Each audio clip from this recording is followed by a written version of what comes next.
this was one day I will never forget. I was privileged enough to watch the Yoda of mouthpieces, legendary genius Theo Wanne, work on my precious vintage Florida Otto Link, and you're about to see the mouthpiece whisperer at work for yourself. Now, any friends of this channel will know that my 8-star vintage Supertone Master Florida Link is my most prized possession in the world. When I fly on an airplane, I even take it in my hand luggage in case it gets lost. And I swore to the gods that I would never let anyone mess with it because it's so perfect as it is. In fact, anyone that's played this mouthpiece is always completely blown away. So when Theo looked at it and said he could improve it, I can tell you I was extremely nervous. But what are you going to do? When the world's greatest authority in mouthpieces says he can improve your link, you've got to take the leap of faith, right? Quick bit of context though, me and Theo were both in London working with Jim Cheek and the Sax Worldwide shop to launch the new collaboration between the Babbit factory and Theo's team of experts. Now, anyone that's bought an Otto Link or a Meyer off the shelf in the last few decades will know, with all due respect, it's a complete lottery what you get from the Babbit factory, isn't it? However, from this point on, every Link or Meyer you buy will be immaculate. How do I know? Because Theo's incredible team of elves and the North Pole are now in charge of finishing them all. And I played all the new designs at the recent event, and I can tell you they all play incredibly. Here's a clip of me playing the beautifully warm New York model 7-star. Check it out.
Anyway, back to the story. With much trepidation, I handed my beloved Link over to Theo, and here's what happened. I honestly don't think I've seen a video anywhere of Theo at work in this detail, so this is some pretty special footage. I'm officially nervous as hell. I finally let somebody with my mouthpiece. Yes, here we have the Holy Grail getting worked on.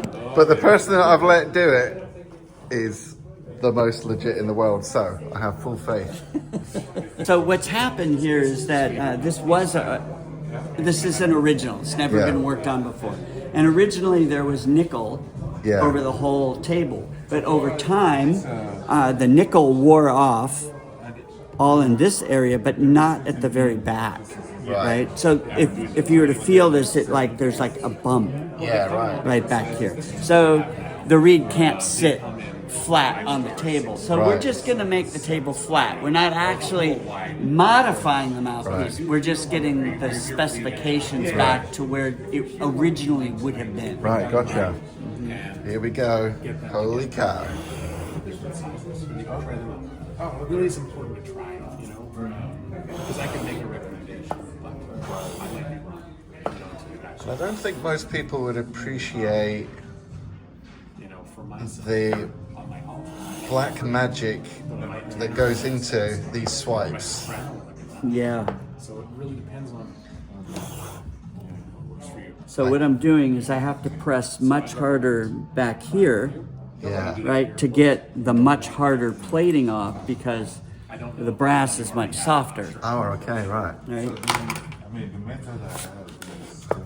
So I don't want to mess with the actual facing curve or geometry of the mouthpiece. I'm just trying to make sure that the table gets flat again. Right, yeah.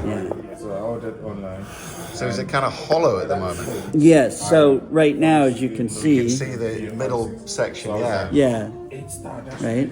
So shortly, I'm just going to go until this becomes flat. Right, okay. Yeah. And yeah, maybe in the future when I get better, I can't believe. So, but I just want something from now.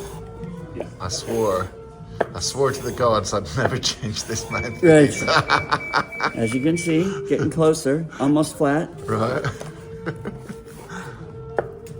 You sweating? I'm sweating Yeah. hard. Getting closer. So make sure you flatten your reeds now, Yeah. because many of your current reeds may have formed to the way the shape of the table. I got some new ones out today because I didn't want. Yeah, I knew and that. you'll likely be able to use a lot more reeds now. All right. Okay. Yeah. Okay, we're getting there. So now we're very close. Yeah. Right. So now I'm just going to. Have you got your gauges and all that? Yeah, I'm gonna get the gauges out now. You know, it's not often you get a chance for the mouthpiece whisperer to have a look at your leg. Right, here's the feeler gauges. Mm-hmm. You can feel that, right? That bump is gone now. Yeah, wow. Right? Yeah. But now we got to make sure the facing curve is still correct, right? Yeah, so not bad. So it's still a little bit long, which is good. Yeah. Right, so it's at 50 there. You're right. Right. So we're gonna pull it up just a little bit, but it's even. Right. So that means that your mouthpiece whisperer actually did it correctly. Yeah. Right? Because it's not off to one side. So that's probably one of the reasons long. why that particular mouthpiece plays so good, because the facing curve's even already. Yes, that's right. Yeah. Yeah. Mm-hmm. And what's the grade of that paper you're using? 400. Right. You don't want to go much finer than that.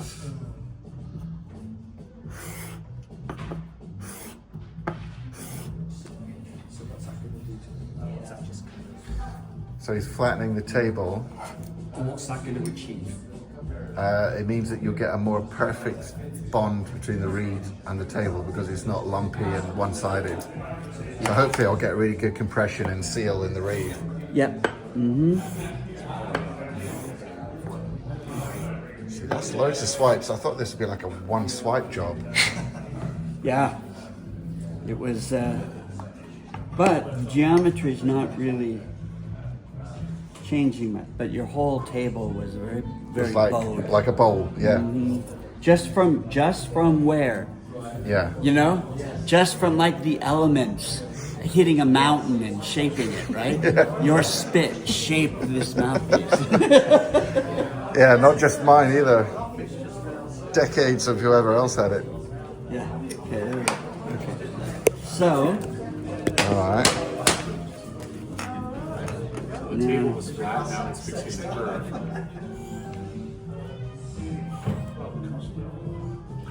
I'm not going to change anything really.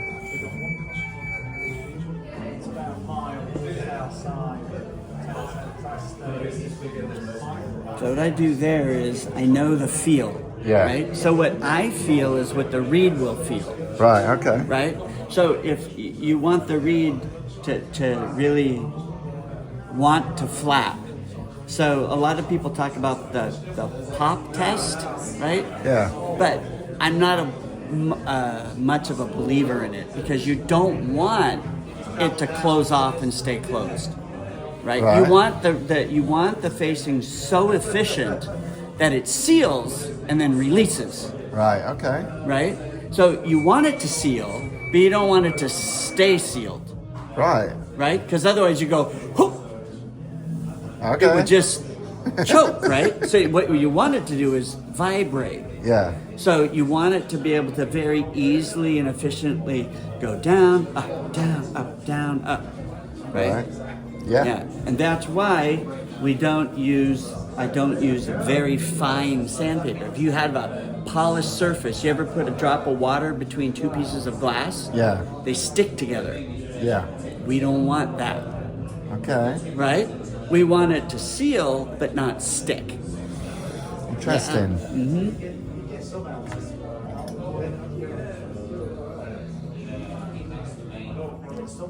Man, if this plays better, I'll be... I didn't think it could play better. Yeah, let's find out.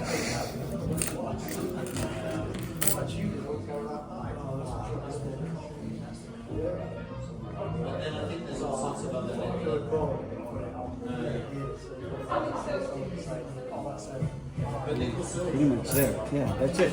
Right. So, I'm not changing anything. Yeah. I just brought it back to, this is likely how it was when it was first manufactured. Okay.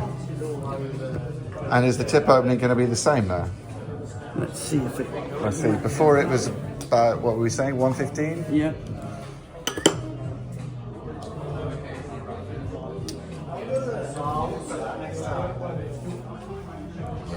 Yeah, 114.5. 0.5. Okay, virtually the same. I'm going to try this thing now.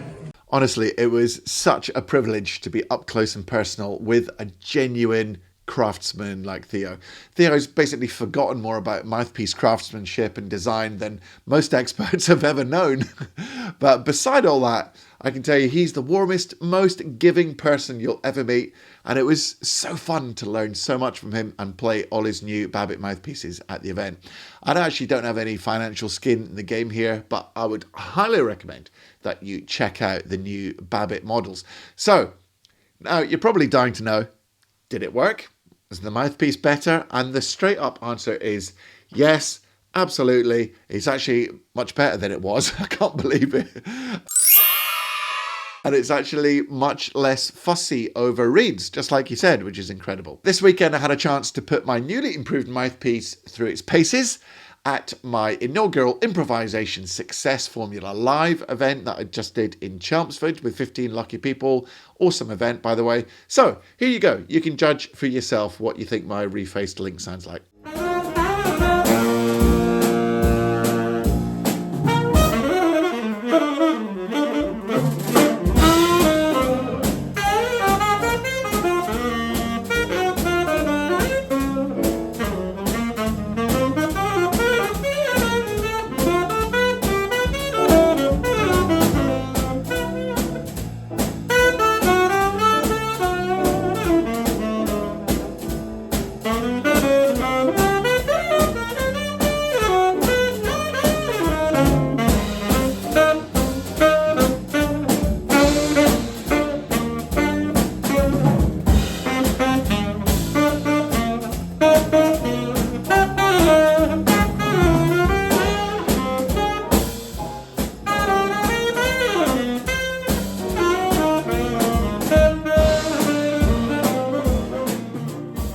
I can tell you, I am happy as Larry, and that was one of the greatest sax geek experiences of my life. Now, if you like what you hear and you want to level up your sax skills, make sure you check out my free masterclass.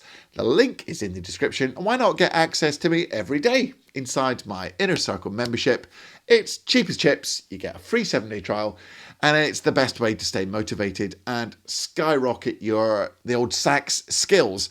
Anyway, until next week, I'm pro saxophonist Jamie Anderson. You're watching Get Your Sax Together. And until next week, make sure you practice hard, practice smart, and enjoy your music. Take it easy.